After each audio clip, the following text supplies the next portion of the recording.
Azad Samaj party आजाद जिंदाबाद। समाज party जिंदाबाद। आजाद समाजवादी पार्टी जिंदाबाद। आजाद समाजवादी जिंदाबाद। जय भीम। हमारे साथ में बहुत खुशी की बात है,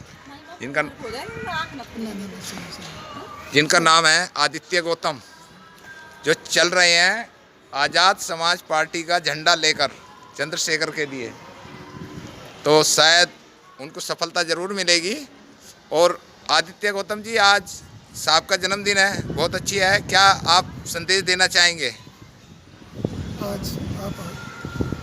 आज 15 मार्च 1934 तो माननीय ताशीराम जी का जन्म पंजाब में हुआ था, और उन्होंने हमारे दबे तुचले लोगों तो ऊपर उठाने के लिए। साथियों, आज हमारे साथ आज़ाद समाज पार्टी का झंडा लहराने वाली सामाजिक कार्यकर्ता हैं, एक गाना भी गाती हैं बाबा साहब का, और एडवोकेट चंद्रशेखर आज़ाद से वो प्रभावित है। नाम है उनका मनु गौतम। तो मनु जी, स्वागत है आपका सम्मान एक अधिकार में जी। आज 15 तारीख है, तो साहब का जन्मदिन है, और आज आज़ाद समाज पार्टी की भी स्थापना दिवस है।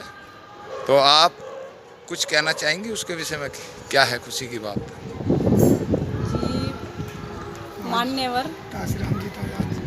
काशीराम जी का जन्मदिन है, और आप सभी को मेरी तरफ से हार्दिक शुभकामनाएं। और ये आजाद समाज पार्टी की आज पहली स्थापना दिवस है, और आज़ाद समाज पार्टी की आज पहली स्थापना दिवस है, और ये हमारे लिए बहुत ही गर्व की बात है। आप एक महिला हैं, और मैं एक सवाल ऐसा कर रहा हूं कि आप बहुजन समाज पार्टी की बहुत कट्टा नेता हुआ करती थी अपनी गली के अंदर। हाँ। तो आज़ाद समाज पार्टी में कैसे गए? भाई से प्रभावित होकर। मैं जब भी भाई को देखती हूँ वीडियो में, और जहाँ भी कहीं किसी के साथ अत्याचार होता है, तो मैं वहाँ भाई को खड़ा सबसे पहले देखती हूँ। या वो किसान आंदोलन हो, या कहीं और जगह, जैसे कितनी जगह किसी बच्ची का रेप हुआ है या कुछ भी हुआ है, तो मैं भाई को वहाँ पे सबसे पहले खड़े हुए देखती हूँ। तो मैं इस बात से आज़ाद समाज पार्टी से बहुत प्रभावित हूँ, और भाई से बहुत प्रभावित हूँ। किसी के साथ अगर अत्याचार होता है तो हमारे भाई वहाँ सबसे पहले पहुँचते हैं। आप धन्यवाद। क्या मैसेज देना चाहेंगे आज़ाद समाज पार्टी की तरफ से देशवासियों को? जल्दी से जो दिल्ली की सत्ता पे, अभी तो दिल्ली बहुत दूर है, अभी तो उत्तर प्रदेश के अंदर 21 का चुनाव है, फिर 22 का चुनाव है। अभी तो आप लोगों का खाता भी नहीं खुला पूरे देश के अंदर एक। आप दिल्ली की सत्ता पे कैसे पहुंच रहे हो? वैसे मैं तो यही आज़ाद समाज पार्टी, और जल्दी से जल्दी अपनी सत्ता हासिल करे। बहुत बहुत धन्यवाद आपका समय देने के लिए। यह है मनु गौतम जी, हमारी सामाजिक कार्यकर्ता हैं। इनके साथ में आज मैं मुलाकात करूँगा। इसे उतारो, झंडे को उतारो। एक मुलाकात ऐसे वीर से होगी जो आज़ाद समाज पार्टी की आन बान और शान है। यही मेरी शुभकामनाएं हैं। आप ये बताइए कि बहुजन समाज पार्टी और आज़ाद समाज पार्टी में फ़र्क क्या है? बहुजन समाज पार्टी पैसे की पार्टी है, बिताऊ लोगों की पार्टी है। आज़ाद समाज पार्टी ऐसे वीरों की पार्टी है जिसमें ना बिकने की तसमथाई है। ऐसा तो ही नोट नहीं बना जो आज़ाद समाज पार्टी थे किसी भी सिपाही तो खरीद सके। आप क्या करेंगे आज़ाद समाज पार्टी के लिए? जो भी मुझे करना पड़ा मैं उसके लिए। चंद्रशेखर ने अपना घर छोड़ दिया। हाँ जी, सब कुछ छोड़ दिया, दिन रात गांव-गांव में आवाज़ उठा रहे हैं जी। आप अपना घर कब छोड़ेंगे? 1 साल हो गया, अभी तक पूरे देश के अंदर आप एक एमएलए का चुनाव भी लड़ चुके हैं, एक पार्षदी का भी दिल्ली में भी चुनाव लड़ा है, और भी है। जो लोग आकलन कर रहे हैं वो ये कहते हैं कि आज़ाद समाज पार्टी जो है वो केवल बहुजन समाज पार्टी की वोट काटने का काम करेगी। नहीं, ऐसा कुछ नहीं है। हमें जो बाबा साहब के सपनों था भारत का, और मान्यवर ताशीराम जी के सपनों था जो भारत था, जो मान्यवर ताशीराम जी के सपनों था भारत था, जिसे हमारा बहुजन मूवमेंट और हमारा बहुजन समाज बीच में भटक गया था, दूसरी राह पर चल दिया था। लेकिन अब चंद्रशेखर भाई ने उसी मूवमेंट को आगे बढ़ाने का काम शुरू करा है। जो बाबा साहब के सपनों था भारत और मान्यवर ताशीराम जी के सपनों था भारत, वो हमारे चंद्रशेखर भाई उस सुंदर भारत को बनाने का काम कर रहे हैं। हर आदमी एक छोटा सा संगठन, एक समिति, एक पार्टी कोई भी बनाता, वो एक ही बात कहता है कि बाबा साहब डॉक्टर अम्बेडकर के सपनों का भारत। जी। काशीराम के सपनों का भारत। मैं भी बाबा साहब डॉक्टर अम्बेडकर को, साहब काशीराम को फॉलो करता हूँ, लेकिन बाबा साहब डॉक्टर अम्बेडकर ने कभी नहीं कहा, मैंने बहुत सारी पुस्तकें लिखी हैं कि मेरे सपनों का भारत, क्योंकि बाबा साहब डॉक्टर अम्बेडकर सपने नहीं देखते थे। वो कहते थे कि नींद में देखे गए सपने कभी साकार नहीं होते, सपने वो साकार होते हैं जिन्हें देखकर नींद ही ना आए।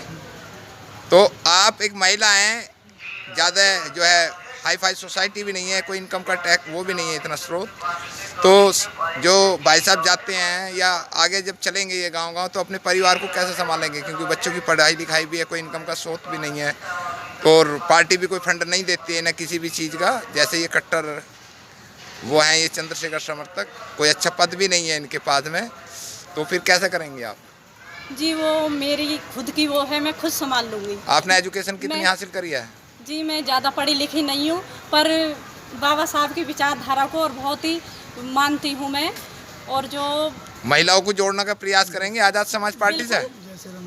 जोड़ेंगी पक्का? बिल्कुल, महिलाओं को अपने साथ जोड़ूंगी मैं, और ज़्यादा से ज़्यादा जो बाबा साहब के मिशन में ज़्यादा से ज़्यादा वो अपनी निभाऊंगी। क्योंकि जब भी मैं बाबा साहब की किताब पढ़ती हूँ, मैं ज़्यादा पढ़ी लिखी नहीं हूँ, पर जो भी मेरे अंदर थोड़ा बहुत वो आया है बाबा साहब की किताबें पढ़ पढ़ के, और जितना उन्होंने हमारे लिए संघर्ष किया है वो उससे ही मुझे मेरे में इतना आया। नहीं, मैं ज़्यादा पढ़ी लिखी महिला नहीं हूँ। बहुत बहुत साधुवाद आपका। साथियों, ये है हमारे सम्मान एक अधिकार की टीम, आप सभी का अभिनंदन करती है, आदित्य गौतम जी और मनु गौतम जी। हमारी शुभकामनाएं आज़ाद समाज पार्टी की पहली वर्षगांठ पर, और बाबा साहब के मिशन को आगे बढ़ाएंगे सच्चाई से, ईमानदारी से। नमो बुद्धाय, जय भीम। सबसे पहले करुणा के सागर प्रोफेसर गौतम बुद्ध को नमन, विश्व रत्न बाबा साहब को नमन, और हमारे विकास पुरुष महान माता विसंतो के बब्बर से मान्यवर काशीराम जी को नमन।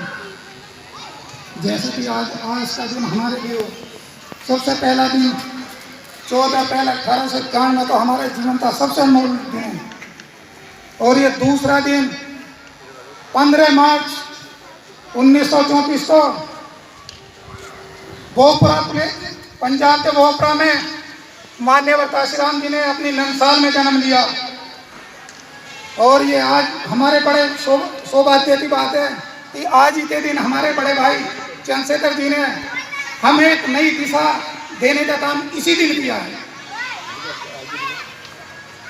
सबसे पहले मान्यवर काशीराम जी ने अपनी पढ़ाई, ये अपने बहनों भाइयों में सबसे बड़े थे, और 2 भाई थे इनके, 3-4 बहनें थी।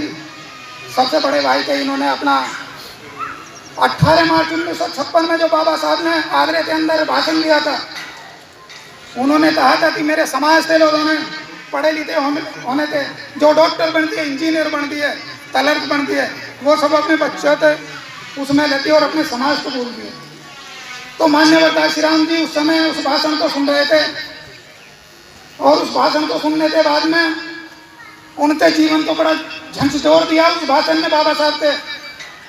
और उन्होंने 1963 में डीओ अपने वैज्ञानिक पद से इस्तीफा देकर और पढ़े लिखों को साथ लेकर कहा कि बाबा साहब के इस मिशन को मुझे मिटाना है, कि पढ़े लिखों ने मुझे धोखा दिया है, इस नाम को मुझे मिटाना है, और अपने पद से इस्तीफा देते वो समाज को जगाने के में डोर टू डोर निकलती, और जैसे पगडंडी होती है ना, गांव की भाषा में पगडंडी बोलते हैं, उस तरह साइकिल के मिशन को लेकर मान्यवर काशीराम जी ने कश्मीर से लेकर कन्याकुमारी तक अपनी साइकिल यात्रा की और बहुजन समाज को इकट्ठा कर दिया।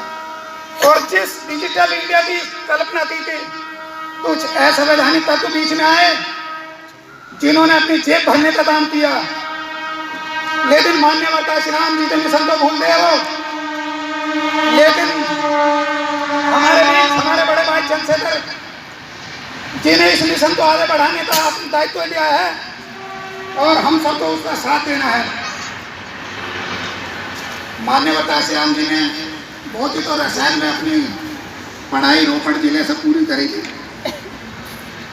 क्योंकि इनके बारे में भी इतनी नॉलेज होनी जरूरी है। यदि हम हमारे से कोई आकर पूछने लगा भाई कौन थे, क्या थे, कहाँ इन्होंने पढ़े थे, क्या बताएंगे, इसके बारे में भी नॉलेज रखना बहुत जरूरी है। और बाबा साहब के बाद मान्यवर काशीराम, और मान्यवर काशीराम जी के बाद आज जो देश में काम किया, देश और विदेशों में भी। आज हमारे देखो सबसे पहले कोलंबिया यूनिवर्सिटी ने 650 साल के वर्ष में बाबा साहब को सिंबल ऑफ नॉलेज की उपाधि देकर पद्म श्री दी थी। और आज अमेरिका की टाइम मैगजीन ने पिछले 1 महीने में भाई चंद्रशेखर रावण को दुनिया का 5वें नंबर का व्यक्ति बना दिया है, विश्व में 100 नंबर और अपने आप में 5 नंबर का आदमी बना दिया भाई को। और आज हम बड़े गौरवान्वित हैं कि हमारा भाई उस मिशन पर निकल चुका है जो सपना बाबा साहब ने देखा था, जो सपना माननीय काशीराम जी ने देखा था। लेकिन कुछ असामाजिक तत्व बीच में आ दिए थे और उन्होंने हमने समाज को बेचने का काम कर दिया था। हमें उस समाज के साथ नहीं रहना है, हमें भाई चंद्रशेखर साहब के साथ रहना है। बहुत अच्छे जिन्होंने कसम खाई है कि मुझे ना बिकने वाला समाज और ना बिकने वाले नेता बनाने हैं। इसलिए मैं आप सभी युवा भाइयों से कहना चाहूंगा कि आप भाई चंद्रशेखर का साथ दें। मैंने भाई को करीब से देखा है और जाना है पड़ता है, मर जाए ना मिट जाएंगे पर वो बहुजन समाज को नहीं छोड़ेंगे मेरे दोस्तों।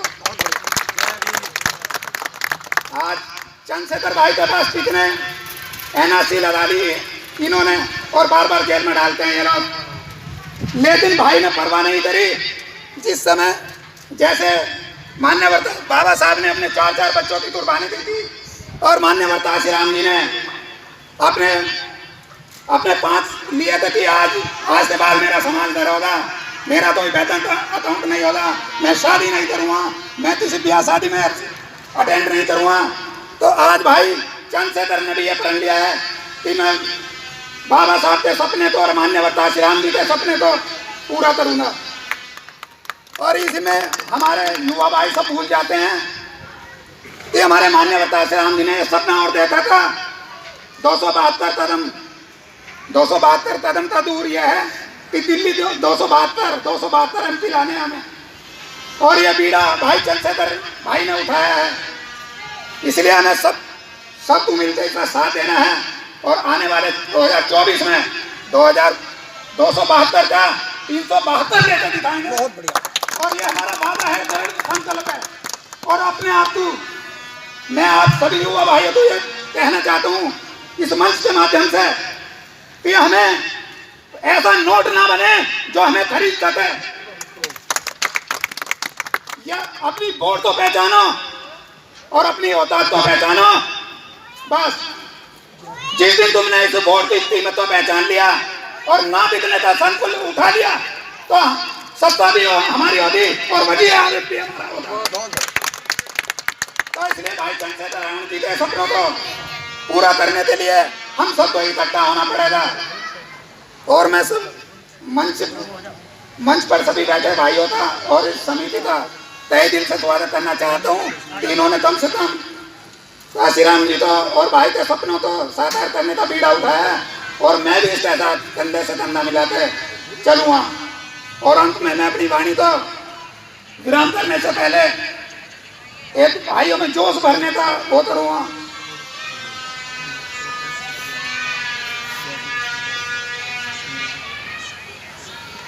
हम युवा देश की ताकत हैं, हम युवा देश की ताकत हैं, परिवर्तन लाकर मानेंगे। हम युवा देश की ताकत हैं, परिवर्तन लाकर मानेंगे। कर देंगे ऐसा काम जिन्हें तुम मील का पत्थर जानेंगे। तरसता ही नहीं हो पाएगा ये वतन सैकड़ों वर्षों तक।